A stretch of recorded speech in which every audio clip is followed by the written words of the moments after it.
Bonjour à tous et à toutes, je vais vous parler de la guerre commerciale qui fait rage entre la Chine et les États-Unis. On va voir si les États-Unis veulent créer une troisième guerre de l'opium. Je vais vous lire un article qui est paru sur le Nouvel Obs et ce même article a été repartagé sur ERTV, donc à la base je l'ai trouvé sur ERTV. On y va. Après la valse d'annonces contradictoires, normes de l'administration Trump, la guerre commerciale avec la Chine semble bien partie.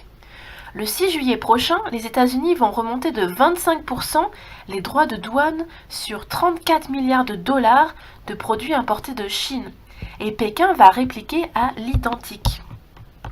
Une deuxième vaguelette du tsunami financier de 16 milliards viendra plus tard, et si la Chine a l'audace de continuer à répondre, le président Trump a déjà annoncé son intention de frapper de 10% de droits 200 milliards d'importations en provenance de Chine.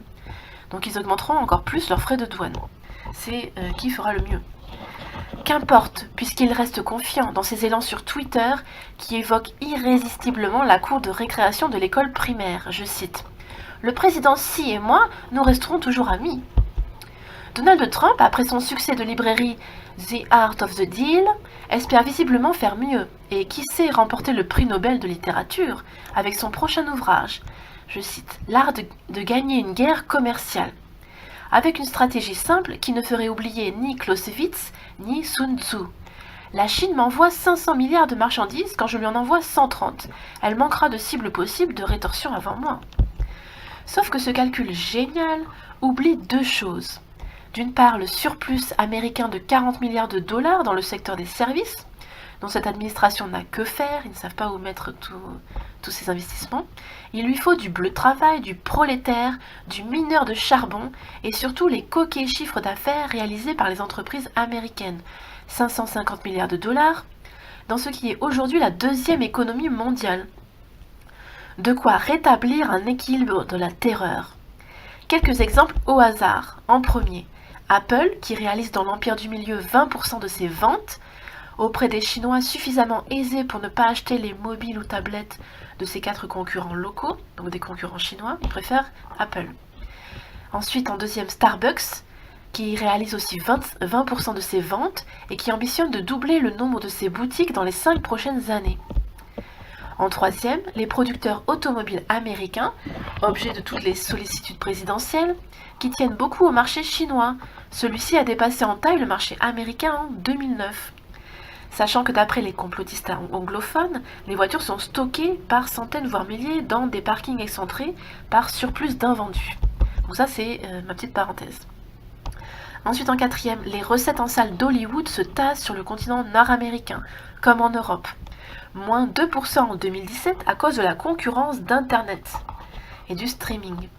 Sur les 5 dernières années, la Chine a ouvert en moyenne 10 salles de cinéma par jour, 27 par jour en 2016, pour dépasser le nombre de salles américaines. Hollywood réalise déjà 42% de ses ventes à l'exportation en Chine. Donc la moitié des ventes d'Hollywood va directement en Chine. L'expérience montre que la Chine sait aussi pratiquer la tactique préférée du président Trump, la prise d'otage entre guillemets. Qu'il s'agisse des enfants immigrants à la frontière ou des importations frappées de droits de douane illégaux au regard du droit international. La combinaison d'une économie étatique et d'une population facilement motivée donne apparemment de bons résultats. En 2016, la Corée du Sud en a fait l'expérience. La Chine a manifesté son irritation devant l'installation d'un système antimissile américain que la Chine considérait comme menaçant. Le consommateur chinois a brusquement perdu tout intérêt pour les véhicules Hyundai, donc de Corée du Sud, dont les ventes se sont effondrées de 64% en quelques mois. Donc c'est énorme, c'est vraiment un tsunami financier. Et le chiffre d'affaires de la chaîne de supermarchés coréenne Lotte a plongé de 95%, donc a fait faillite, en d'autres termes. De là à s'imaginer un scénario dans lequel une inspection sanitaire ratée dans un Starbucks amènerait à une fermeture de la chaîne pour une période indéterminée, ou dans lequel les radiations de l'iPhone d'Apple se révéleraient dangereuses pour l'utilisateur, à la différence de celles de la concurrence locale. Les tests de sécurité automobile sont complexes également. GM, dans son rapport annuel, se félicite avec un humour certain de la qualité de ses relations avec les dirigeants chinois partenaires dans ses joints-jointures, proches surprises du gouvernement. Gageons que la qualité de ces relations va être sérieusement testée dans les mois qui viennent. Le gourou du commerce international à la Maison-Blanche, Peter Navarro, a cherché à rassurer les conseils d'administration et Wall Street. Je cite, « Le président Trump, a-t-il déclaré, saura défendre les entreprises américaines. » Il y a un précédent qui a laissé un souvenir indélébile en Chine, les guerres de l'opium au XIXe siècle, qui se terminèrent par le traité de Tianjin.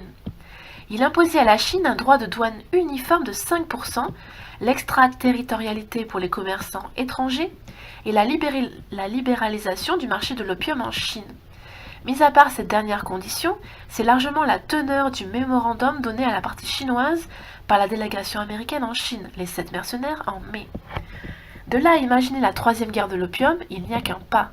Les Marines sauront bien contraindre les Chinois à boire du café Starbucks, à se goinfrer dans les McDonald's jusqu'à l'obésité, à aller voir les innombrables suites de Star Wars, et pourquoi pas absorber les médicaments opioïdes qui ravagent les États-Unis. Donc là on parle également des antidépresseurs, pour le plus grand profit de quelques compagnies pharmaceutiques. Voilà, c'est tout pour cet article. J'ai essayé d'être rapide. À plus.